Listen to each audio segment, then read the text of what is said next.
அடியாள் வேண்டுகோள் ஒன்று. தாங்கள் சிரத்தை விடுத்து என் விண்ணப்பத்திற்கு செவிசாய்க்க வேண்டும். தாட்சாயினி, அனைத்து உணர்ந்தவள் நீ. ஆத்திரப்படும்படி ஏதும் கேட்க மாட்டா என்பது எமக்கு தெரியும். விஷயத்தை சொல். பிள்ளைகள் வளர்ந்து ஆளாகிவிட்டாலும் பெற்றோர்களுக்கு கட்டுப்பட்டவர்கள் தானே. ஆண் பிள்ளையாக இருந்தால் அந்திய காலம் வரை பெற்றோருக்கு கட்டுப்பட்டவன். பெண்ணாக பிறந்து விட்டால் பருவம் அடைந்த பிறகு மற்றொருவனுக்கு மாலையிட்டு விட்டால் கணவனுக்கு தான் கட்டுப்பட்டவள்.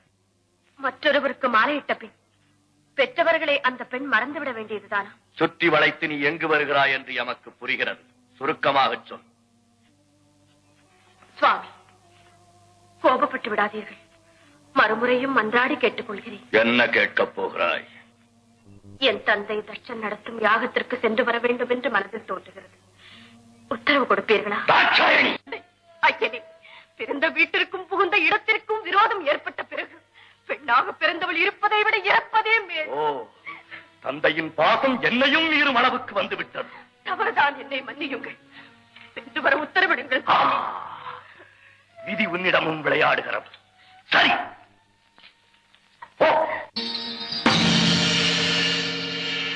இறைவா, பிரபு, பரம்பொருளே. நில்.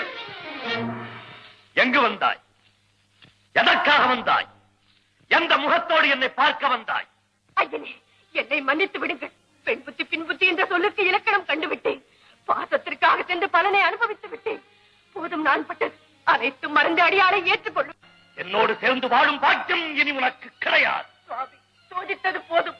இனி வேதனையை என்னால் தாழ முடியாது. ஏற்றுக்கொள்ளுங்கள். சக்தி, உன் நிலைமை மறந்து தச்சன் மகள் என்ற பாசத்தால் தவறு செய்து விட்டாய். இதற்கு தக்க தண்டனை நீ என்னை பிரிந்திருக்க வேண்டியது. என்னை பிரிந்து தனிமையில் இருக்க வேண்டாம். உன் துணை இனி எனக்கு தேவையில்லை. உலகில் இனி நாமே தனித்து இயங்கிக் கொள்வோம். உறுதியாகத்தான் சொல்கிறீர்களா? இறுதியாகவும் சொல்லுகிறேன். எங்கே? என்னை பார்த்து இனி ஒரு முறை சொல்லுங்கள். உன் முகத்தை பார்க்கவும் தயாராயில்லை.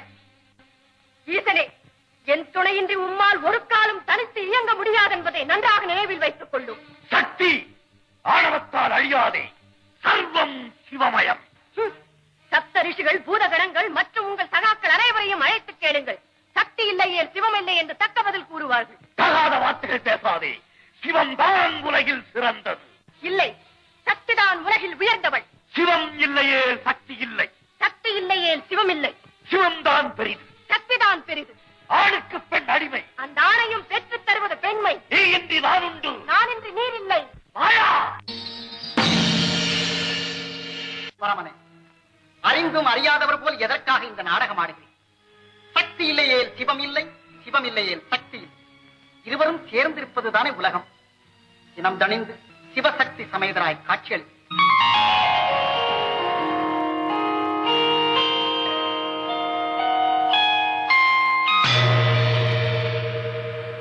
ஓடுங்கால் ஓடி உள்ளம் முருகி இசை பாடுங்கால் பாட வந்தேன் பரம்பொருளே. ஓடுங்கால் ஓடி உள்ளம் முருகி இசை பாடுங்கால் பாட வந்தேன் பரம்பொருளே. ஆடுங்கால் எடுத்து நடமிடுவாய் இறைவாவும் தமிழமுதை படித்த நான் பாடும்படி. உன் தமிழமுதை படித்த நான் பாடும்படி. தக தக தக தக தகதன ஆடவா, சிவசக்தி சக்தி சக்தியோடு ஆடவா. தக தக தக தக தகதன ஆடவா, சிவசக்தி சக்தி சக்தியோடு ஆடவா.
நன்றி நன்றி.